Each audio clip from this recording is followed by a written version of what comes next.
You are listening to Accents, a radio show for literature, art, and culture. I'm your host, Katerina Stoikova, and my guest today is poet and teacher Lynnell Edwards. Hi, Lynnell, how are you? I'm doing great. It's nice to be here. It's nice to be here too, and it's nice to talk to you. This is, I believe, your third or fourth appearance on Accents. We've been talking throughout the years. I know. It's been really wonderful to have the conversations with you and your audience. But I will read your bio for the new listeners who may not be familiar with your work. Lynnell Edwards lives and writes in Louisville, Kentucky, where she is Associate Program Director for the Spalding School of Creative and Professional Writing. She is the author of 4 previous collections of poetry, including Covet and Kings of the Rock and Roll Hot Shop. And I am holding in my hand this beautifully produced book, This Great Green Valley. And it came out from Broadstone Books, one of my favorite publishers.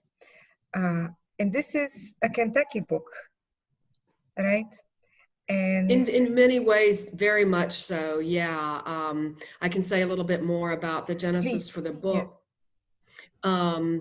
I was granted a sabbatical release project in the spring of 2018, and I used that time to begin research at the Philson Historical Society about initially some of my ancestors who were early settlers into central Kentucky, in the thought that I might write some poems, maybe some persona poems, maybe some other kinds of experimental poetics, a kind of documentary project in poetics, where I look at a broader context. It's not a book of genealogy. In fact, I can't really verify that anything I've said about my ancestors' character is necessarily true, but the bare facts of their life are in place.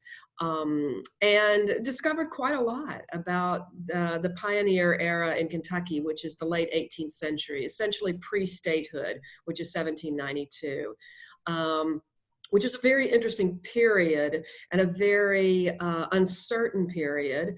And what I found too was that much of what we had about the received history of the Kentucky frontier comes through 19th century accounts of that. And it's not that they're not quite right, but it was more complex in many ways than people may have believed about the very rich and conflicted mix of people there.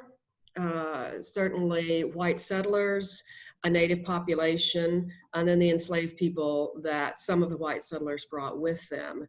There were very few rules. Kentucky was the original Wild West, and there were very few laws, there were very few rules, there were very few churches. So in the absence of that, a very interesting culture emerged.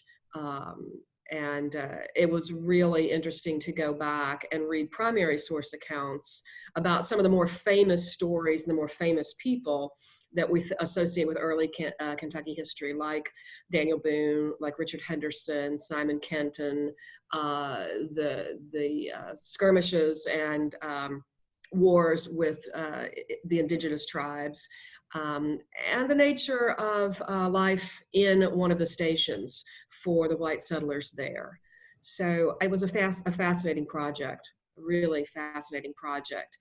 The second part of the book then includes a long poem about my own experience as a very young child on the Kentucky River, where we had a ski boat, and where many people who lived in that part of Kentucky, which is a very rural part of central Kentucky, spent Saturdays on the river.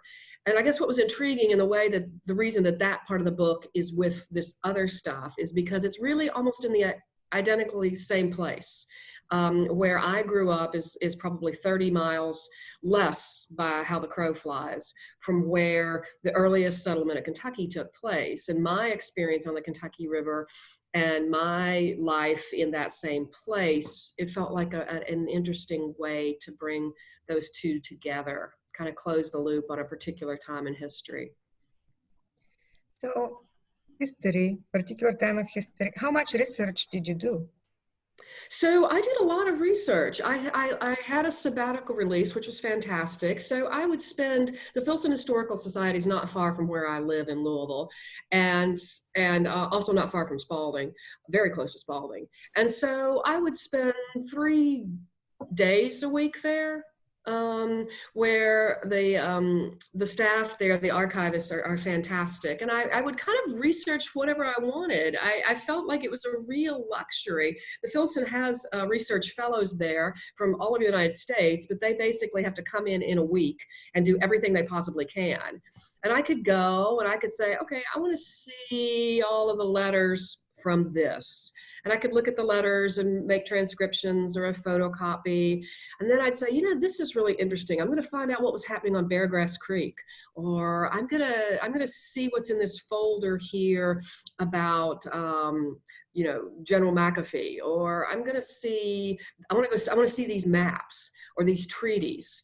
And it was just a great project. But I spent a lot of hours at the Filson researching primary sources, and then also a lot of time there looking at, there were a lot of oral histories taken of the original pioneers in the early part of the 19th century.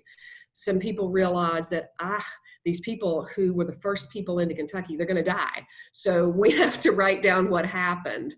And so I read a lot of that material too. And then lots of other kinds of records and histories, and the early editions of the Kentucky Gazette, which was the first newspaper in Kentucky, dating from about the late 1780s, and other early histories where things had been included and transcribed. So I'm sure that in that process of research and discovery and taking notes, there were a lot of things that surprised you. Was there one thing or two things that stood out and really surprised you and you would like to share with our listeners?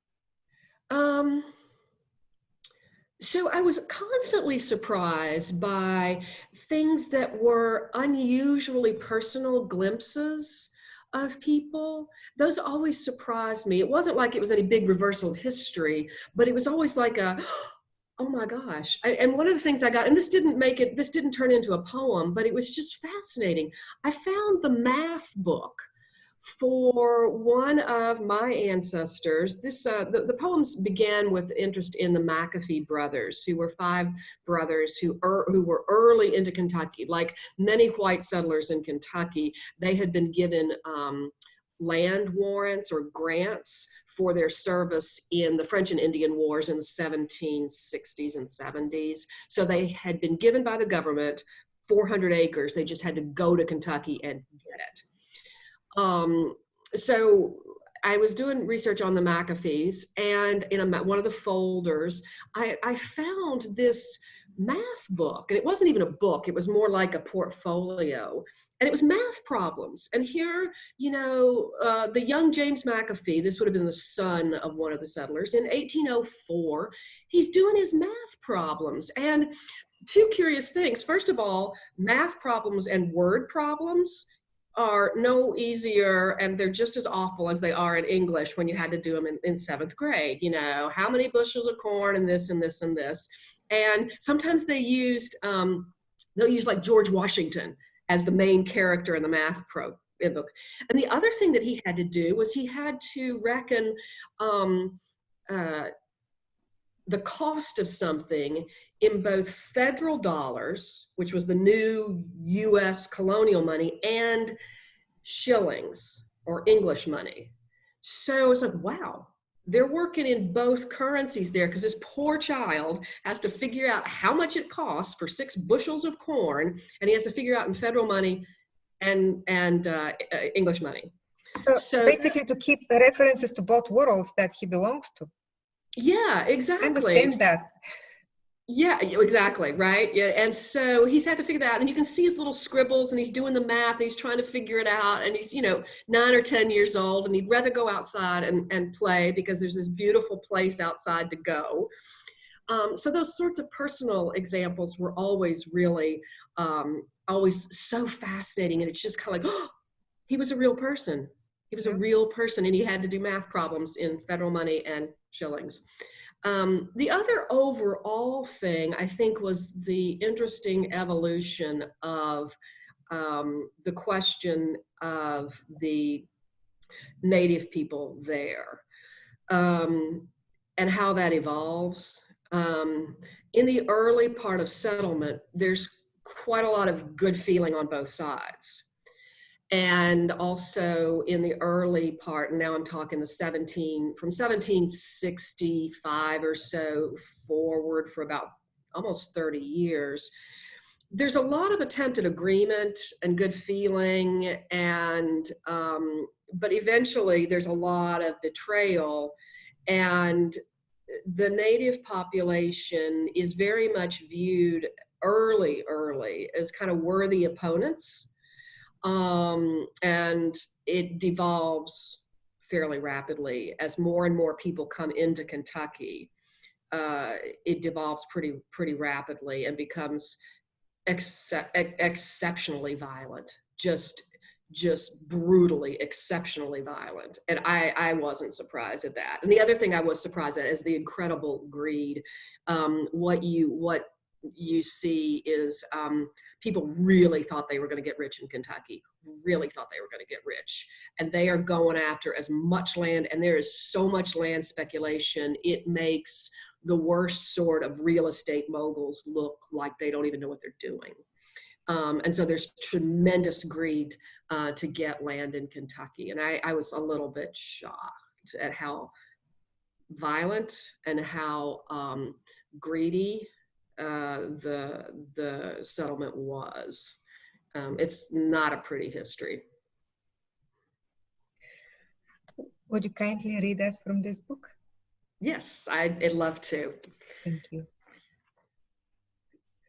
So I'm going to read a couple poems from early in the section on the settlement of Kentucky. And this is the very first poem.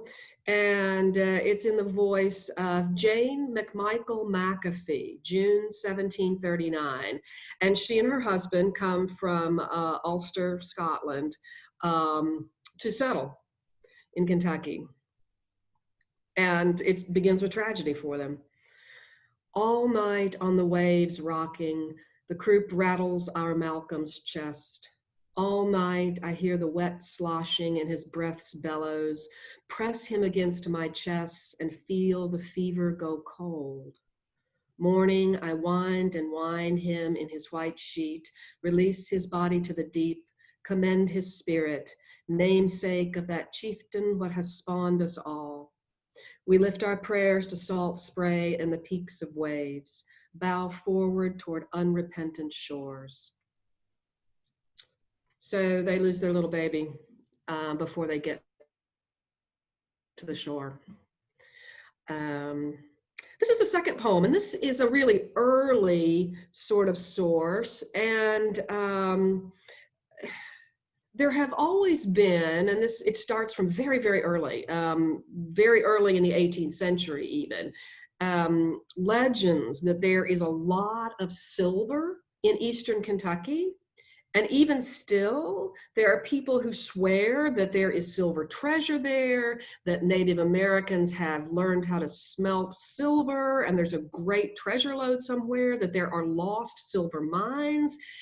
And it's kind of the stuff of History Channel, like, aliens and secrets of the ancient pyramids. And there are still people in Eastern Kentucky. I mean, there's still sort of a fascination and belief that there's this silver there.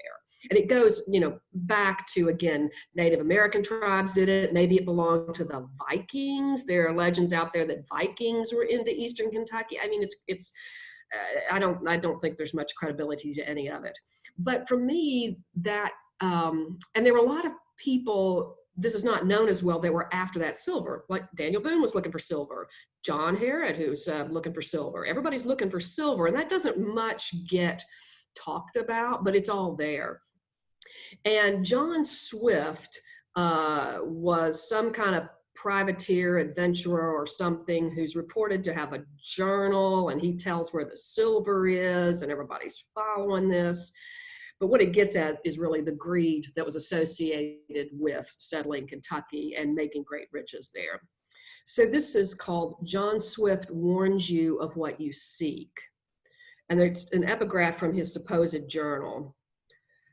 From there through a bluffy region, thence from there to a cliff on the right, thence up a creek, crossing in the opposite direction to the cliff, thence through a bottom by an old Indian graveyard. And this is supposedly from his alleged journal in 1753 or the spring of 1760. It's all really dubious. But then the poem continues in his voice. Ugly business this, dead men and their treasure, my legacy writ, Indian trader, pirate, man of faint allegiance to nation, God, who I did or didn't kill, blood some way spilled to get map or passage to Cherokee, Shanawan load, primitive kilns that smelt silver from ore.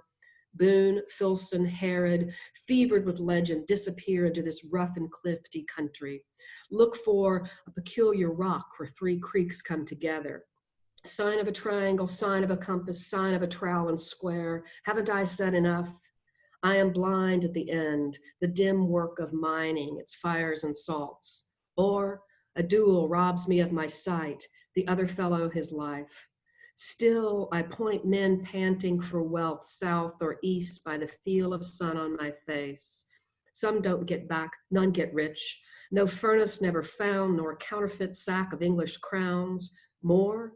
Furnace Creek, Clear Creek, Cane Creek, look for a rock house, look for a hole. It's all in the journals. 50 poles south, look for a notched oak. Buffalo Rock, Sky Rock, Tabletop Rock. Have you no sense, no eyes to see? You'll get nothing more from me.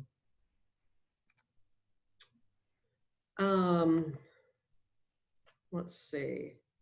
This is another poem. The first poem was called Settlers 1, and there's a poem of there's a group of poems that are numbered Settlers 2, 3, 4, 5, and they all kind of document the McAfee's progress. This is Settlers 2, and it was actually the first poem I wrote, and I wrote it before I really started my research at the Filson. But when I wrote it, I realized, I think there's something more here, which is a little bit like the process for my other book about the rock and roll hot shop. I wrote one poem about glass blowing, and I realized, oh, I've got some more poems about that. So that's what encouraged me. So this is Settlers 2. Wild the minds of men, and green as a sun-charged canopy of trees, their fears, of depredation and the savage tribes, betrothed left at home and drinking water. Evening they go into the hollows, the caves carved by cold springs, seek shelter from the beast, storm cloud and hate. At day, the lilt of their words shock the limestone cliffs. Ash stirred into flame boils coffee, chars meat, then on to disturb. Rattle, rattle the cane brake, tramp to high ground, hack a clear patch and arm it.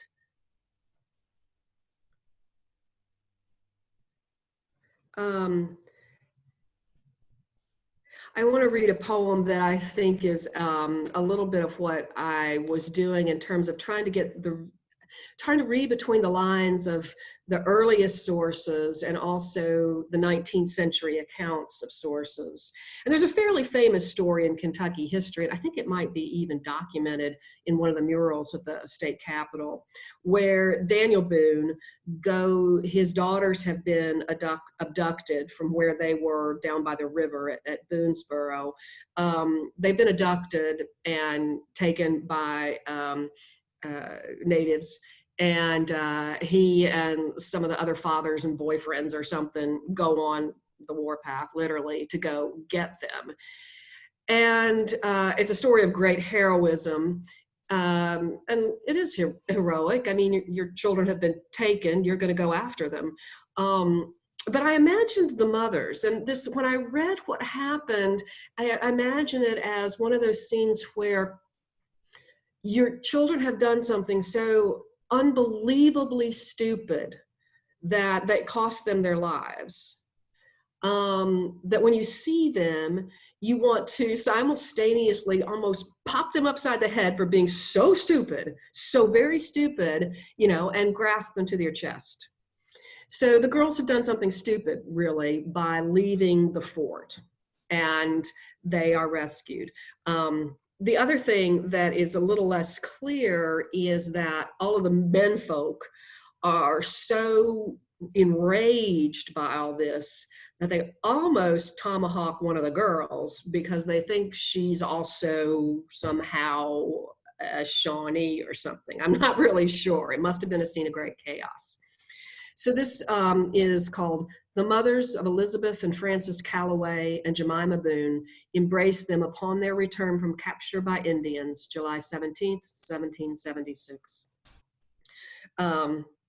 So I think the date on this is curious. July 17, 1776, of course, is what, just 13 days after the Declaration of Independence has been signed.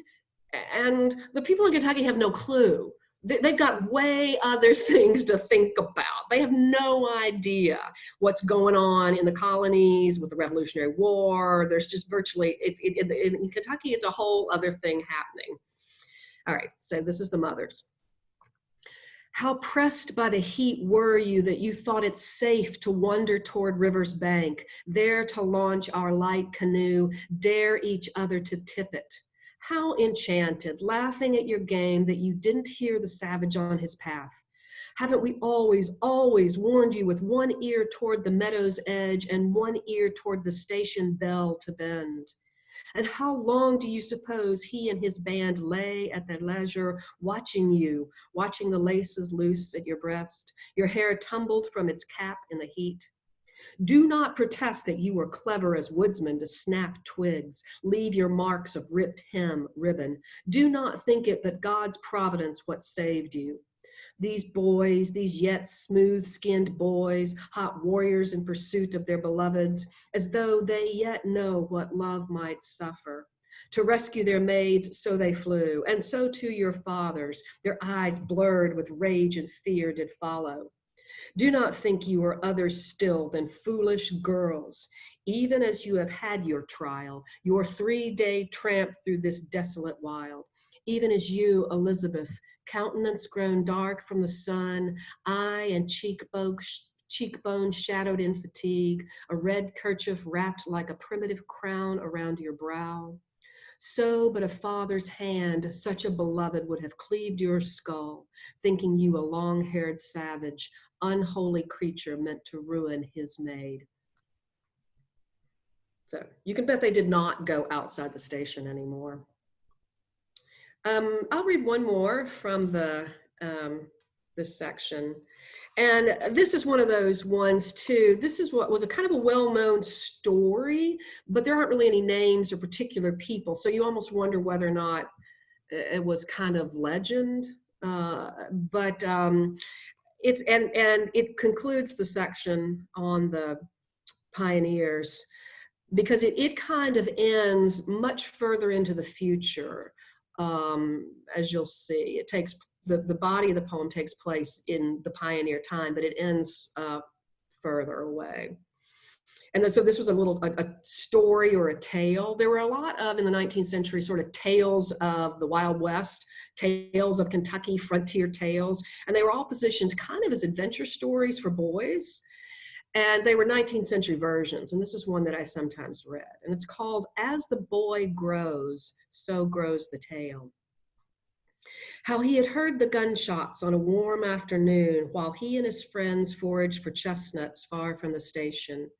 How fearing attack they scattered like minnows. How he didn't stop running until he was nigh lost and with dark creeping in called and called, but never heard his fellows' hurrah nor his father's high whistle.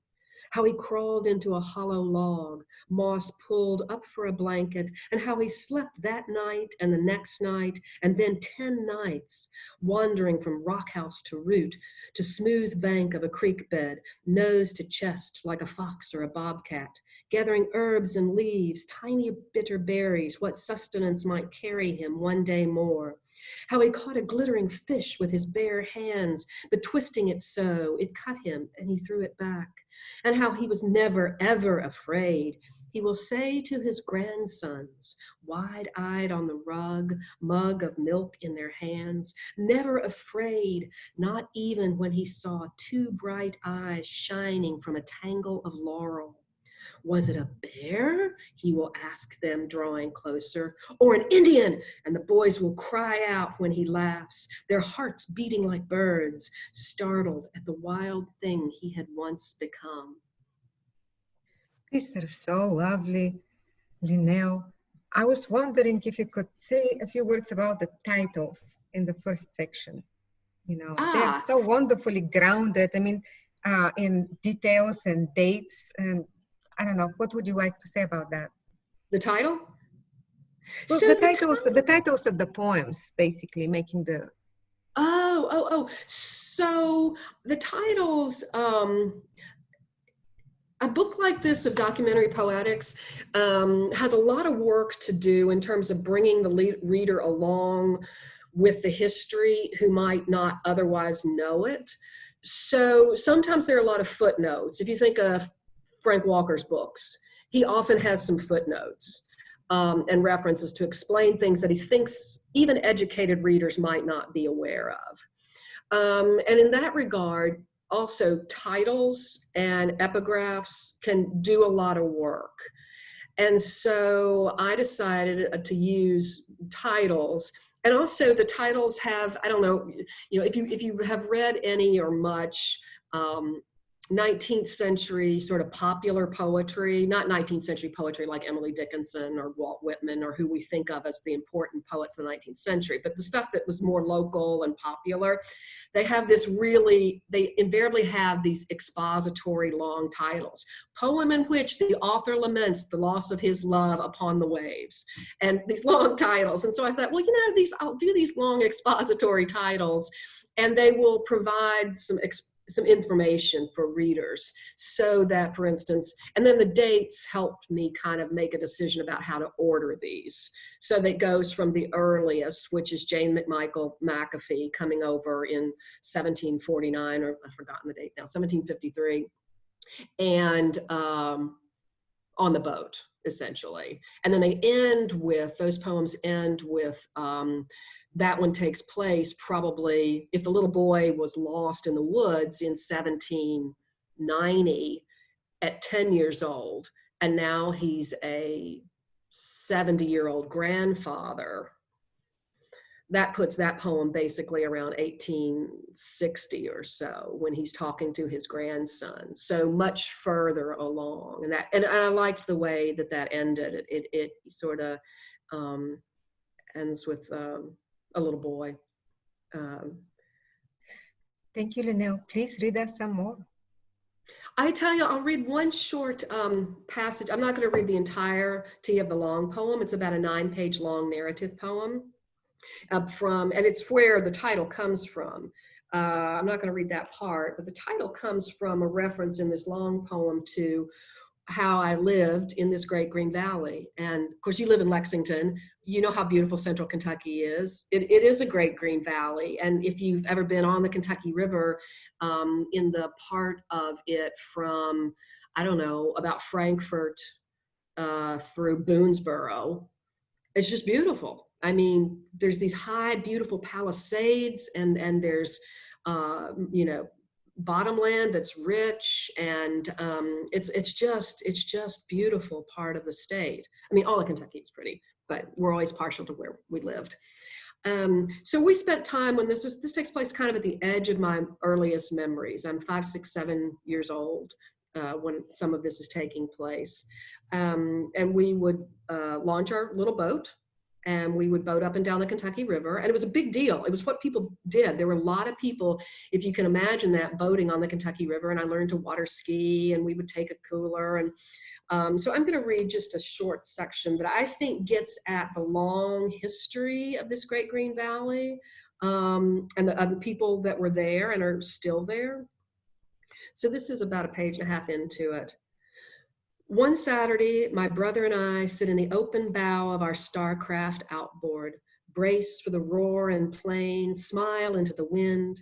We bump over boat wakes, wave at friends, cruise past Gilbert's Creek, past the bluegrass dredge apparitions. We stop at Clifton for gas and sandwiches, where my dad makes the long climb from the plank dock, the whole project a hazard of splintered boards, frayed ropes, up moss-slick steps jammed into the steep bank to a low-roofed shack that houses both man and enterprise, I suppose. We aren't allowed to go, but made to wait broiling in our life jackets while my dad pays for gas, never listens to our requests for snacks, emerges laughing after the transaction, the joke about green bologna cut with a rusty butcher knife, before telling us to hang on tight as we roar back into the river's deep center channel, flying at full plane. At the swimming spot by the limestone overhang near Clear Creek, we tie up to a slender tree rooted to a rough rock ledge. Fossils stud the shelf, the spirals and scallops of trilobites, nautilus, tiny ancient cephalopods, hieroglyphs, the story of what came before, the river roaring high, carving this canyon of steep palisades, the caves where tribal hunters camped, the earth compressed to flint, chipped into blades, arrow points, hammers. The boat rocks on its wake and drifts toward the bank, then stills. I jump over the side into green relief, an exaltation of limbs and breath, this birth into the strange gravity of current, never soon enough. I am mermaid, my hair loosed and living as tall field grass, drifting in the summer air, white hands luminous and slow, parting the water, open eyes peering into silence, the dark distance. So we stop for a swimming spot, and then we go on to the beach at the Lock 6 Dam and go on from there, and we have our adventure for the day, and that's the subject of the long poem that consists in the second half of the book. Just lovely, and it just Thank you. felt so appropriate to end the book with, with the present.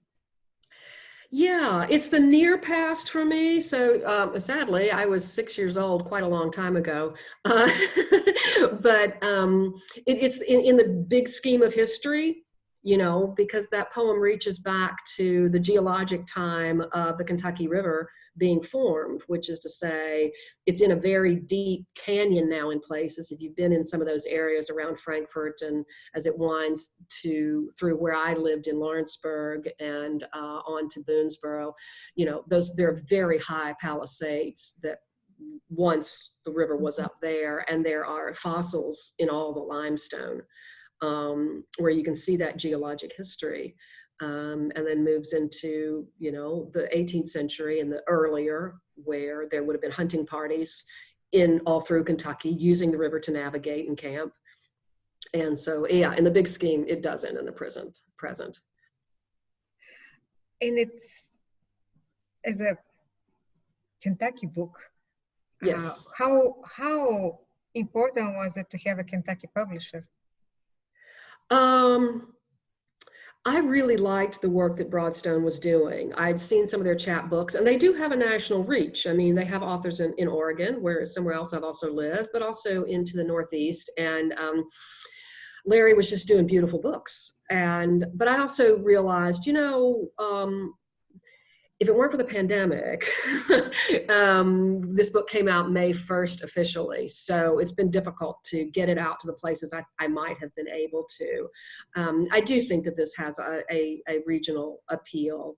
And I do think that Broadstone Books has a lot of presence in regional markets too. Yeah. And so that was fantastic. But I also thought, they're going to like and they're going to get this book. And I think that's always important. Everywhere beyond Kentucky, the human stories. Right, exactly. Stories are universal. There are rivers, there are settlers, there are pioneers everywhere around this beautiful land. Yeah, I'm anxious to try to, when the pandemic lets up, I mentioned I lived in Portland, Oregon for 12 years, and I taught out there, and I still have family there. I'm really interested to read this to some audiences in the Pacific Northwest, because there's a frontier story there that I think has similarities. And I know I taught Frank Walker's book, Buffalo Dance, when I was teaching in Portland, Oregon, and those students were fascinated because they live at the other end of where Lewis and Clark went. So they know how that story ends from a geographic point of view, and they were fascinated by that book. It was a fantastic book to teach because they knew, and they had all been to the places where Lewis and Clark stayed in the Pacific Northwest. And so I'm very anxious to, when I can travel and people can gather, to share this book with Pacific Northwest audiences and audiences in the West, because of the difference in the way settlement happened, but also some of the similarities, the fears of people, the conflict, the remoteness, the fear of the mothers for their children. Their fears for their children, yeah. Absolutely, yeah. absolutely. Yeah. So you mentioned teaching, and I'm going to ask, what's new at the Spalding School of Creative and Professional Writing? Well, so right now we are going along with our independent study part of the semester the way we always would. So the low residency model, as you know, means that most of the students' work happens in the independent study. But we did the residency in May, fully virtual, and it went better than anybody thought. I honestly believe, with far fewer problems, in fact, no real problems of any note. I mean, the occasional person couldn't get on Zoom. That was it. Right now we're planning for virtual if necessary, but depending on how things go, it may be that there are students who can drive to Louisville that are comfortable staying and experiencing some portions of it in person. So it's just, just like everybody else's plans, it's like, we'll wait and see. But we've done fine. This has been a good model. We've done some readings as a program, and had terrific audiences and people really glad. I think everybody, and this doesn't just go for people in college programs, are all ready to be able to get back together and together and to do live events and gatherings. But we've got some great things happening. We have a new degree in professional writing that we launched in the spring with the first cohort, and we believe that's going to open up the program to folks who may not think of themselves first and foremost as a creative writer, but are looking for careers as grant writers and technical writers and generating web content and working in communications and media relations. So that's new and exciting. And there is a question now that I've asked you before, and that is, and I ask all my guests who teach creative writing, and that is, what is the most important thing you teach your students? If there is one thing you want them to remember from your class or workshop, what is it? Oh boy, don't be scared of revision. Don't be afraid to knock off that last stanza. For me, I've learned as a poet that sometimes I have a warm-up stanza and then a stanza at the end that is just like somehow, I don't know, the Sunday school lesson. Like, in case you didn't get the poem here, now I'm going to tell you what it's about. And so I know that I often need to start the poem in a new place or to chop off the ending because I don't need to say that. And all of that is, I think, don't be afraid to revise. Right now I'm laying out the poems for another manuscript. And so I've got them all up on the floor in my attic. And I think I've been committed to a particular kind of organization for too long. And I'm going to have to play pickup sticks and throw it all in the air and make it land in a completely different way. So don't be afraid of a revision, and save it for later. If you've got to cut something, maybe it's a different poem. Thank you so much, Lynnell. Thank you. I appreciate you coming on Accents. I appreciate you sharing about your wonderful new book with the listeners of Accents. And what I wish for me and for the listeners of Accents is that in not too distant future, you are back on Accents with that book that you've been shuffling around your attic. What is the title? Can you tell us it? The title for the new manuscript right now is called The Bearable Slant of Light. And it addresses is a very different change of gears here. One of my children has had a real struggle with mental health in the last 5 years, and it's about that. I have heard you read poems from Yes. that manuscript. They are jaw-droppingly good poems. Thank you. Yeah. It's the book you wish you didn't have to write in some ways, but it's certainly been cathartic for me. Okay. Thank you, and good luck with everything, Lynnell. Thank you too, and hope to see you soon. I know. I miss hugging. I miss hugging my poet friends, and I miss going to Spalding and hugging everybody. Yes. We want to see you back soon. Yes.